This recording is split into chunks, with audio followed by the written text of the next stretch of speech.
Fable 4 is almost definitely on the way, and no, that's not just wishful thinking. So far, we know that the maker of the Forza Horizon series, Playground Games, has been tasked with creating the next Fable game.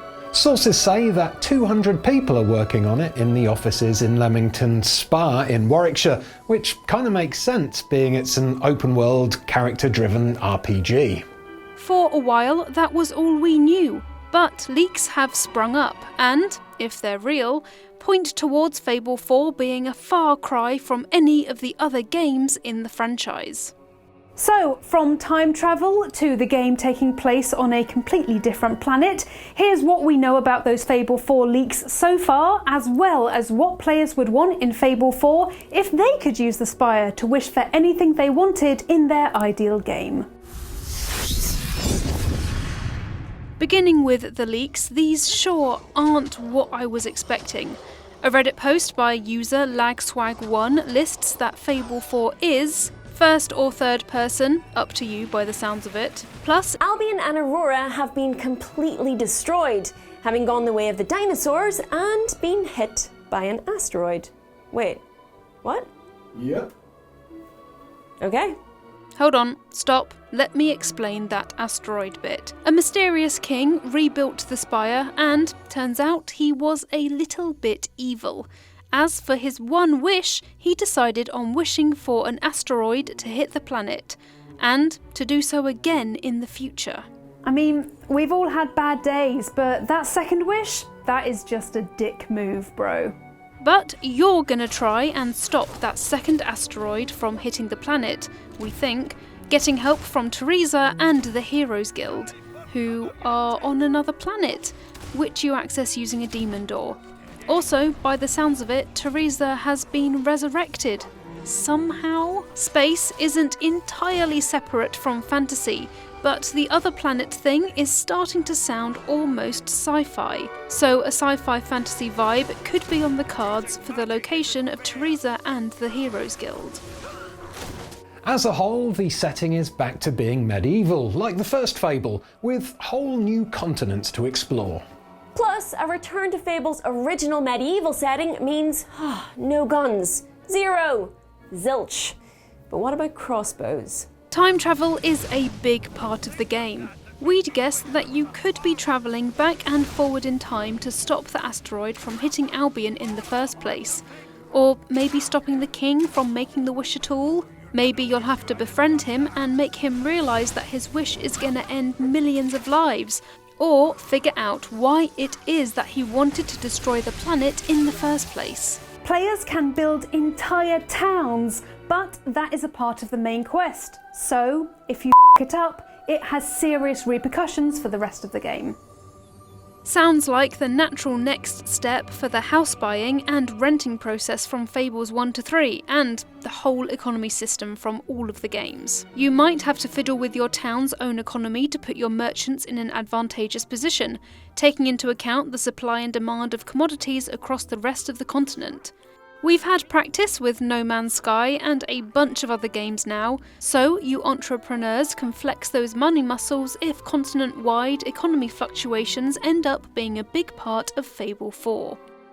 Plus, if you want to spend the whole time perfecting your town, or turning it into a wild west of chaos, looting and pub brawls, looking at you, Ian, you can. Because you don't even have to do the main quest if you don't want to. According to the leaks, you don't even have to be a hero, which works for me. Or you could just procrastinate the hell out of the main quest and turn to the whole saving the world destiny thing once you're a magnate. Each to their own.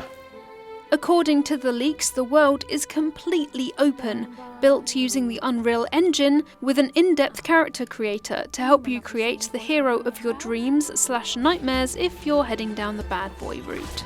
Plus, Jack of Blades is back. The entity was the main big bad of the first Fable, with his unforgettable mask and hooded getup. Ancient, powerful, and not a particularly big fan of you, his comeback is long overdue, as he lives on in his mask, using it to possess hosts and live forever. At the end of Fable The Lost Chapters, you could choose to wear Jack of Blades' mask, but obviously that then means that you're possessed by Jack of Blades. If that ending is canon, then in Fable 4, Jack of Blades could take the form of the hero of Oakvale, your long-forgotten character, and the one from the first game. Beware of casting him as a cut-and-dry villain though, because according to some folks living in Albion, they saw Jack as a bit of a hero. Maybe he was just misunderstood.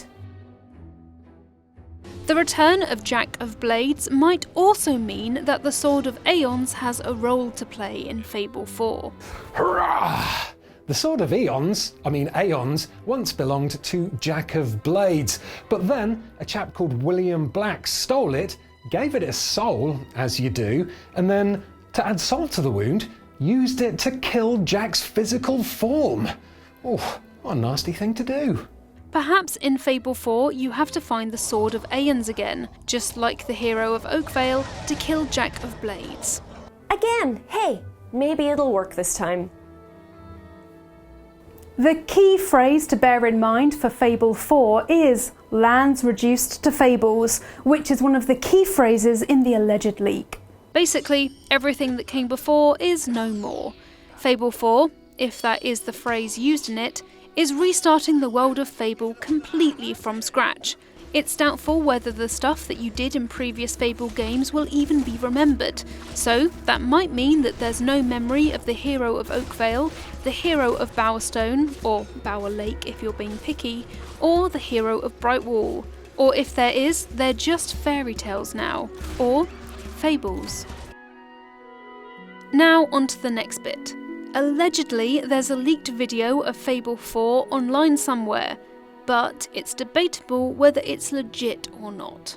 We're not going to show it because there's a big white circle obscuring the centre of the video, and we're not even sure if it's real, but a lot of the visuals do match up to the alleged leaks. For a start, there's a cutscene of planets moving around the ceiling of a mysterious circular building, in the same style as the images of Teresa and the hero of Oakvale from the first Fable.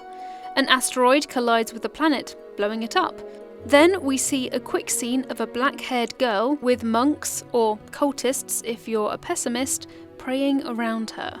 Now, there's some brief footage of NPCs showing off the available wardrobe, and to be fair, they do look very Fable-y, but perhaps take that whole video with a pinch of salt. So, if there is a Fable 4 on the way, what does this game need? Most of the features from previous games worked damn well, so we reckon they just need a little update. First up is very, very, very obvious: a dog. Having a good boy keeping us company during our adventures was key to Fable 2 and Fable 3, as seeing the little tyke help you out during combat, direct you to dig spots and treasure chests, and do tricks definitely sparked joy. In Fable 4, the dog will hopefully do the same sorts of things, but with the addition of a few more tricks to teach him. Plus, including some various versions of dog armour wouldn't go amiss either, as hearing him whimper during battle just made my heart break. Jobs were a great way to grind your way towards cash in Fable 2 and 3, and should definitely be a part of the next game. Instead of tapping a single button at the right time like in Fable 2, having a more difficult and varied pattern of buttons to press would make you feel like you were actually working, kind of like a medieval Guitar Hero.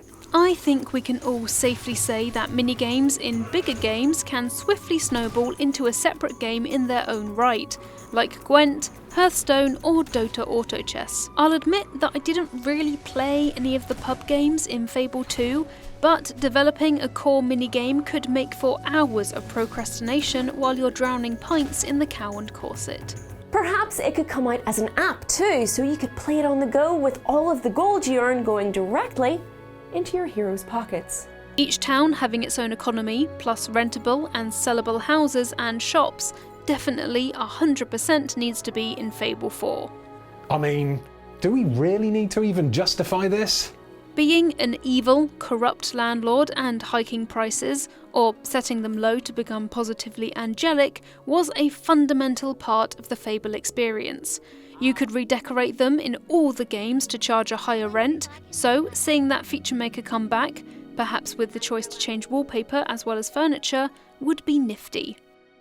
Including town economy in each game was frickin' awesome too, and in Fable 2 there was a great balance between shops having shortages and sales, meaning you could spend hours selling between different towns and pocketing the profit. Fable 4 would benefit from having a similar system, though expanding it much more could make it get unwieldy fairly quickly. Yeah, I don't really fancy playing Fable Economist Simulator 2020, to be honest. I can practically hear some of you shouting this at the screen, so yes, having your appearance changed based on your morality in Fable 4 is also a must. Looking different depending on whether you're good, bad, or somewhere in between, is something that makes Fable games, well, Fable. Perhaps in Fable 4, as well as having expressions that only unlock in certain morality areas, you could also have abilities that are linked to your moral standing. Something like a burst of light that stuns enemies if you're angelic, or skeletal hands gripping from the ground to incapacitate enemies if you're dastardly. Morality isn't the only thing that changes how you look in Fable though. The amount of points you put in skill, will, and strength also change your appearance. And that feature definitely needs to return in Fable 4 too. Your changing appearance is just one of the many ways that you can see your choices having an impact on the world around you. And on a basic level, having blue light shine through your skin is just plain awesome. What am I talking about? That's not basic at all. More advanced RPG mechanics wouldn't go amiss either. In Fable 1, you had a skill tree that was as RPG as it gets. But that variety of abilities got toned down in subsequent games. A return to a more Fable 1 style of RPG would be great for Fable 4, as it helps to make your hero actually yours to mix and match abilities to make a spell sword, mage, thief, or two-handed melee weapon-using barbarian who is somehow able to sneak really damn well. Having no auto lock-on for ranged attacks would be a welcome change too. To be honest, I found that it kind of took the challenge away from ranged combat to have the reticule automatically lock onto enemies in all of the other Fable games. Being able to aim yourself by having the camera switch to over the shoulder will make you feel more involved in long-range combat. Plus, being able to cast shock and flame spells at long distances would be well cool. The last thing that Fable 4 could do with is small, but hey, it's an acorn that you plant, slowly growing into a tree. I've got a bit of a shit-eating grin on my face right now, because that was one of the claims from the very first Fable. That didn't end up coming to fruition, but it could definitely be in Fable 4. If you can have decaying cougars in Red Dead Redemption 2, you can have an acorn blossoming into a giant oak in Fable 4. Surely.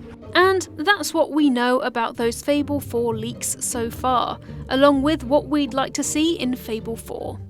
If you enjoyed this video, then you probably have angel wings of your own because you are a gem.